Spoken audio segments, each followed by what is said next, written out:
Hi, I'm Terrell Turner, the host of the Business Talk Library, and today we have another exciting guest from Australia on that is going to talk about esports because, as you guys know, I am a huge fan of just business across the board and exposing people to different types of business. So Chris from BIG Esports, welcome to the show, Chris. Hey man, how are you? Happy to be here. Absolutely. So Chris, we know that you're in the esports industry. So what was your professional background before you started BIG Esports? Sure. So for me, I'd like to say I've kind of sat on all six sides of the fence, I guess. I started out as many people do as a top level player. So I've played in top teams in Australia in three different first person shooter titles. Was a commentator for a period of time. I ran a $30,000 Counter-Strike tournament back in 2010 that helped me to land my first professional full-time job in the industry. I've done a combined 6 years in PR and marketing, was a journalist for a year, managed one of Australia's first professional gamers, done a bunch of consultancy, team operations management. So if you were to say, an esports event is probably one of the easiest things to understand because it's like a sporting event. If you were to run one of those, I've been there in pretty much every capacity, ranging from the player to the coach, to the manager, to the VIP, to the sponsor, to the tournament operator as well. And, over that 8 to 10 years period, as I was doing all of that, every time I thought I found the right thing, the thing that I wanted to do. And what I realized is that I actually want to work on the industry, not in the industry. And that brings me to what we're doing today. Awesome, awesome. So how did you find, like I said, just navigating that? You mentioned about, you thought you found what you wanted to do, but then it just kept evolving. So like, how did you Mm. go through that process of finding, hey, what's the next level that I need to work at until you find the thing you want? I think I just get hyper focused and hyper interested in the thing I'm doing at that one time. I never knew at all that I was going to go from one to the other until that kind of happened. The only one that was really cut and dry, I guess they're all circumstantial. So I was playing and wanted to become a better player. I loved commentary. My parents used to do some radio stuff when I was a really little kid. It had always been interesting to me. So I thought, hey, why don't I just try it out? I started doing that, and then I started to ask just for more jobs and more work to do inside that company. I started working with live events and helping to promote them, and they'd promote us. I started doing some marketing inside the company. I helped them reach out to another game or two, and that allowed me to then run that $30,000 tournament where someone approached me and said, hey, Chris, can you help me out? And that, I did a good job while I was doing that. And I was working full time as an IT trainee while I was doing that. And that helped me to get a job. So I went, well, this sounds interesting. I get to work in an industry I love. So let's move to there. And then from that job, I was eventually made redundant. And then I just fell into that journalism work. I was already doing a little bit of journalism on the side and then kind of grew a love for that. And then I was doing some university at the same time and then got approached by another company to do some PR marketing that wanted to headhunt me.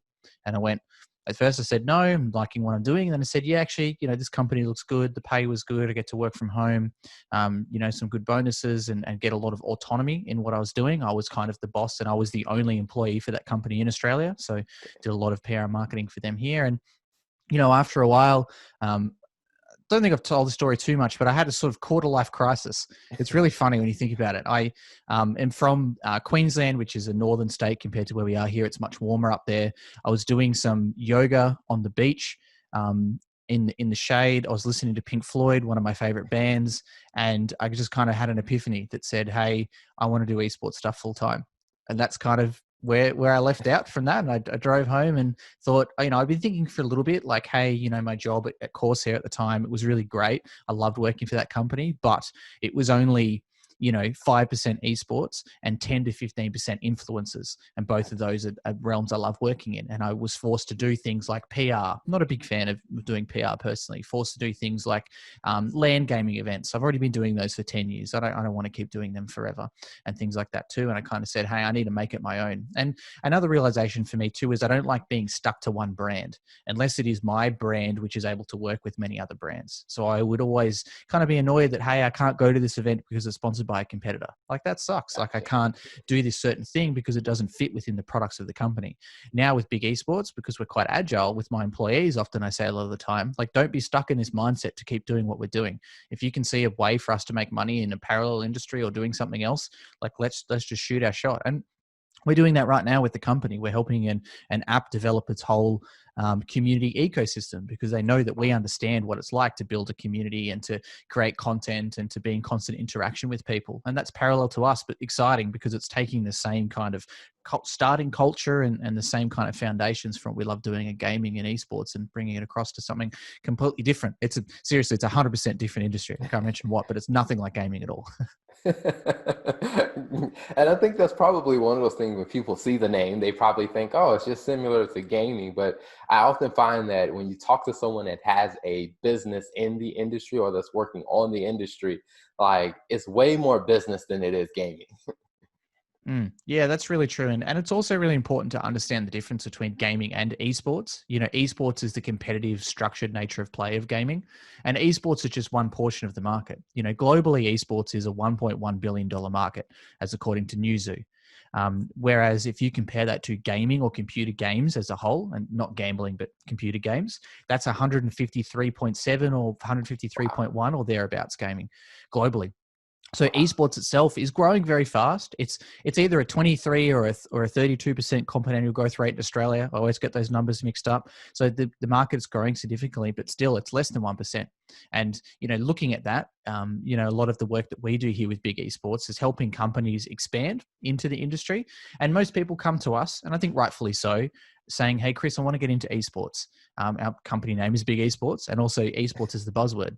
But what we find is that generally they want to get into wider gaming, and beyond that they want to get into Gen Z and millennials, and the way to interface with those people is through playing games. Like if you talk to a lot of say TikTok stars, which I have in the past, they don't classify themselves they're 18, they don't classify themselves as gamers, because it's just expected that you play video games. It's expected that you know how to play Minecraft and Fortnite and things like that. The same thing that in Australia we wouldn't say, hi, my name's Chris and I'm a car driver. It's just expected that if you live in Australia, you most likely know how to or can drive a car. It's just part of everyday life. Mhm. Now, speaking of that, what are some of the services and product offerings that Big Esports offers? Sure. So there's a few things we're working on at the moment. And I guess to explain active projects is probably the easiest way. So we do a lot of influencer advertising and marketing. We're working with companies in Australia, a lot of hardware companies, working with a global energy provider, as in a consumable product, to do some influencer advertising with them. We've done some work in the wagering and betting space as well, globally. Funnily enough, most of our clients are either only Australia or everywhere but Australia in this case. And most of our business is around 70 to 75% of our revenue comes from overseas now, instead of just Australia alone. It's a lot of our focus. And we're also doing some consultancy at the moment and strategy for two different companies, helping them to expand into the gaming and esports space. So one of these companies is a VC-backed startup that's using us to do a feasibility study on some ideas that they're interested in. The other one is a large company in Saudi Arabia that's looking to add gaming and business as new business lines into them. So we're looking at how can they synergize with their current products. Is that applicable? Yes, no. And also, what's the potential ROI and the possibility for them to expand into these places too. So the exciting thing for me, really based around that, is that for the Saudi client told us, the reason that we've picked Big Esports to work on this is because you're the only company that said, if we consult for it, we actually want to run it for you. So we're exploring different options around JV or ongoing consultancy or something like that. But, we really want to get hands-on, because I understand there's a place for a KPMG or a Deloitte or whatever to just do the consultancy and say, look, here's the numbers. But I don't think that's enough in this space, because it's so new. If I was to just give someone all of the numbers and a business plan, they still wouldn't be able to actually operate it. They still wouldn't actually be able to function it, because it requires intricate knowledge to work in this space.